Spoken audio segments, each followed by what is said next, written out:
Hi, this is Axio from Reiner Knezia. This is Dr. Reiner Knezia. He's already made 660 games, and this might be close to his 700th. It's a reimplementation of an earlier game called Ingenious, and this is from 8 plus, 30 to 45 minutes. It's pretty much spot on that. I have played it solo. It's 1 to 4.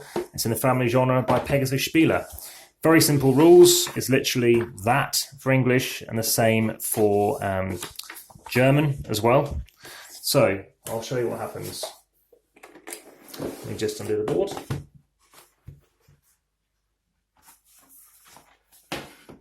Okay, so this is the board.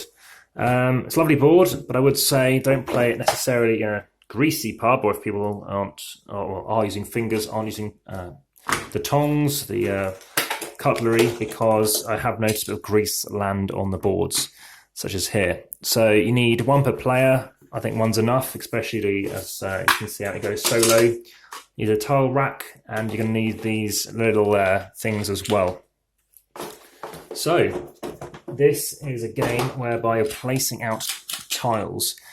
This color coding is about number of players in terms of where your area is. So let's just play it, say a 2-player or 1-player. So playing the innermost 3 players, you have a bit more space and more space with 4. But the play duration is the same for whoever. So you're going to be taking tiles on your turn initially as well. So we're only using the 9x9 area. And initially you're taking a tile. So you take 1 tile from the bag and place it wherever you like, and you're going to score it. So I'm going to place it like this. I immediately score 1 point because you don't score what you place, you score what it's connecting to. So what I'm doing there is I'm getting 1 victory point. So you place the red counter for the red star up 1.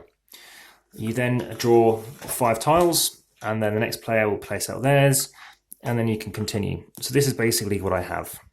These 5 things to place out, and now I go again. So I could go here, well great, yes, I'm going to do this, and get a victory point. Then I draw up and go again, and I go, great, I'll go again, get points. This is not necessarily a good thing to do. What you want to be doing is try and get points evenly. So I now have been drawing up, say, 2 more tiles, and I'm now going to place out a green. I've now moved up green. I haven't scored anything for orange. Why is it important to score something on everything? It's where you have your lowest score that will give you your victory. And if you're playing it multiplayer, if you're tied, it's the next lowest thing that you're going to be getting as well.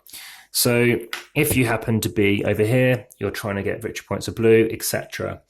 Why do you want to still try and get loads for one thing in one example, so loads of red? Well, it's important to try and get up the track, because then you don't have to worry about red, say. The other advantage is if you reach 18, then that can trigger the end of the game, but also it can mean that you get an extra turn. So that's very important as well. So if you also can't place on the game board, that also triggers the end of the game as well. And yeah, so you're going to be the next highest thing where you're getting victory points. So always drawing up, and what might happen is something like, oh, well, we need to get it relevant, has to be matching first. Let's say you had this, and you had that. So that won't get you any points, but that at least get you 1 point. Then you place this out. If you place this out, you'll score victory points around it. So you'll be scoring 2 red, a purple, and a blue. So everybody scores 2 red, a purple, and a blue. So you can see everyone else's track, and you can see how well you're doing, because it might be the case you're going to give loads of victory points to somebody else. So that's how the game progresses, and you'll see what scores are materialized. Now, in a solo variant, what you're doing is you're playing 2 boards. The reason why you're doing that is you're trying to see how far up the board you can get and get the best score you possibly can. What's interesting is it doesn't give an example of what a good score is. So it became very addictive. I played it 7 times in a row just to try and see what score I could get. Now, Ingenious was initially a hexagonal arrangement to move things out, and it was with clanky plastic pieces. I could have picked up the game, but in the end, I didn't bother. And then when this came along, in fact, I think I even played this first, I then thought, no, I do prefer this. I like the wooden or the card pieces, and I just like the fact that it's square. There's something about hexes that can be quite unattractive to look at. So that is Axio. It's quite a nice, light, swift game to play. My females in particular, they seem to really like just the simplicity of just laying down pieces. It's very cathartic, I think, is a good way of describing it. Very keen and very happy to play it. And yeah, as for the naming, I think it's something to do with the fact there are some different colour codes going on here. I think there are 96 pieces, and there's 3 of everything, because if you divide it by 2, then you can see and work it out from that respect actually how many pieces there are, because obviously each tile has 2 different shapes on it. There are also some tiles which have double, obviously purple, double orange, double blue, double green, and double red, so that works too. And yeah, as games go, and of all his games, this is a nice, simple, abstract game that whiles away the time. Ooh, that was a loud one. I would say pardon me, let's say that on that instance.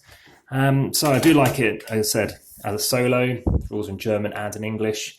And yeah, it's a Galaxy box. 1240 1239. And there we are. Axio, a nice bright clean box from Pegs the Spieler, and Dr. Reiner Knezia. Thank you very much.